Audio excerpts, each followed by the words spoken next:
Welcome to this explainer. Today, we are diving into what seems like a really small investment, but it actually exposes a massive tectonic shift in global geopolitics and industrial strategy.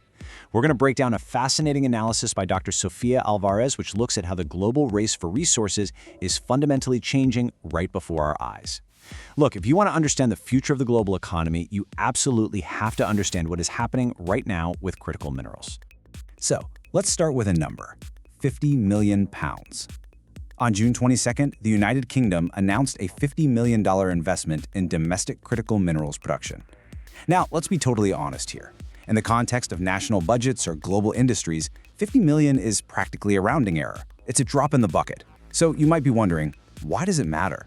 Why dedicate an entire explainer to this one seemingly tiny figure? Well, as Dr. Alvarez points out, while it might be incredibly modest in financial scale, it is absolutely massive in its strategic intent. You see, this modest sum is laser-targeted. It's strategically designed to reduce Britain's reliance on imported minerals that are the literal building blocks of the future.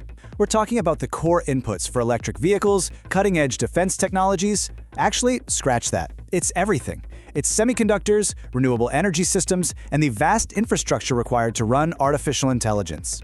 Control over these critical minerals is increasingly going to dictate a country's competitiveness across all these next-generation industries. And this feeds into a much larger trend. For decades, governments basically operated under one primary assumption: that efficient, globalized markets would just naturally deliver reliable access to these resources. We trusted the market to handle it. But, as Dr. Alvarez notes, that market-led model has officially broken down. We are now rapidly shifting toward a state-enabled model. Governments are stepping in because, frankly, they can no longer trust the open market to secure their industrial futures. So, why did the old model fail?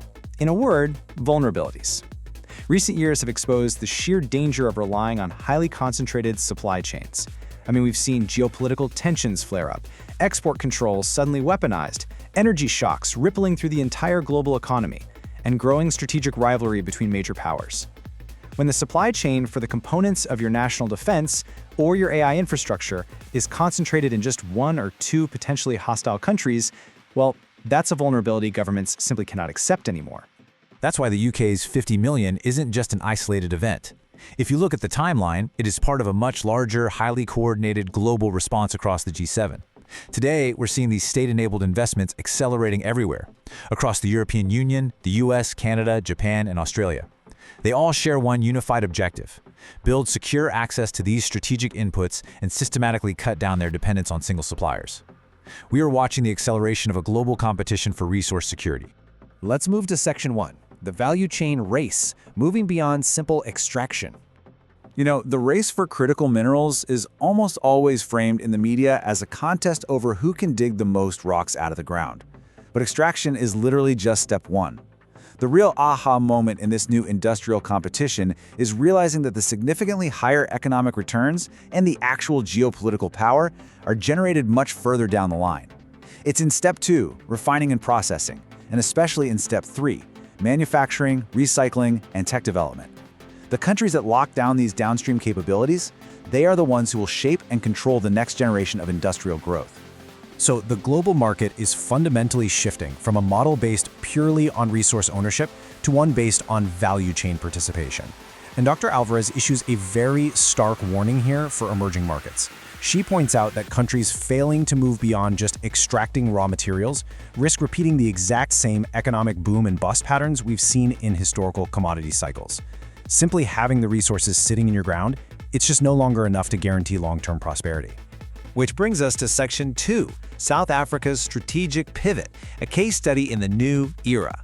To really grasp the ripple effect of this global shift, let's zoom in on how a resource-rich nation, like South Africa, is navigating this transition. Now, South Africa enters this new state-enabled era with massive, undeniable geological advantages. They're sitting on globally important reserves of platinum group metals, manganese, and vanadium. And these are exactly the types of critical minerals required for energy transition technologies and advanced manufacturing. By all accounts, South Africa has exactly what the world desperately needs right now. But as we just established, mineral abundance alone doesn't cut it anymore. Resource-rich economies are getting smarter. They're demanding local value creation, skills development, and technology transfers in exchange for market access. So the big strategic question facing policymakers in South Africa isn't whether they can supply the world with raw dirt. No, the real question is, can they become an indispensable partner in processing, manufacturing, and innovation? To capture that higher value and actually kickstart long-term economic transformation, South Africa has a pretty hefty to-do list. They absolutely have to create investment certainty, drastically improve their logistics performance, expand their domestic energy capacity, and support what's called competitive beneficiation. That's just a fancy term for the local processing of these minerals to add value before they get exported. If they can execute this effectively, this global demand could act as a catalyst for incredible industrial expansion. All right, let's look at Section 3, the emerging geography of capital, where the money flows next. Building out these downstream processing hubs and massive manufacturing plants, it requires a staggering amount of money. And this is where the UK's £50 million announcement proves a vital new reality. Governments are done waiting for markets to solve their supply chain vulnerabilities. Public capital is actively being deployed right now to attract private money, secure long-term agreements, and deliberately reshape entire industrial ecosystems. Basically, public money is acting as the spark to ignite these massive private investment engines. This brilliantly illustrates our core takeaway from Dr. Alvarez's analysis today. She says resource diplomacy is evolving into investment diplomacy. Think about that. The old days of trading geopolitical favors simply for a boatload of raw ore, those days are fading fast. They're being replaced by this complex, deeply integrated investment diplomacy, where countries are negotiating entire value chains, from the mine shaft all the way to the microchip factory. So where's all this money going to go? Well, in this new era of investment diplomacy, the countries that capture the biggest share of global capital are going to be the ones that offer trusted, reliable partnerships.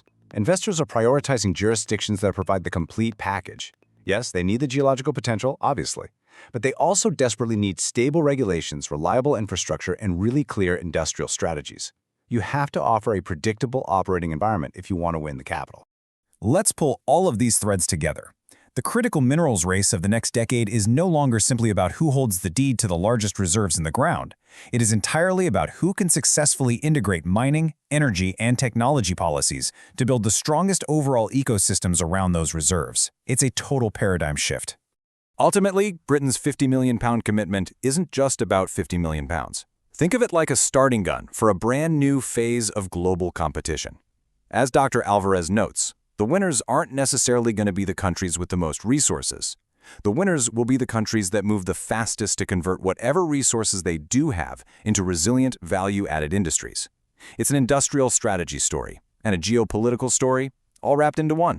Which leaves us with the defining question for the future of the global economy, and honestly, perhaps the future of global power itself. Who will build the strongest ecosystem? The nations that can figure out the answer to that question are the ones who are going to own the 21st century. Thanks for joining me on this explainer, and I'll catch you in the next one.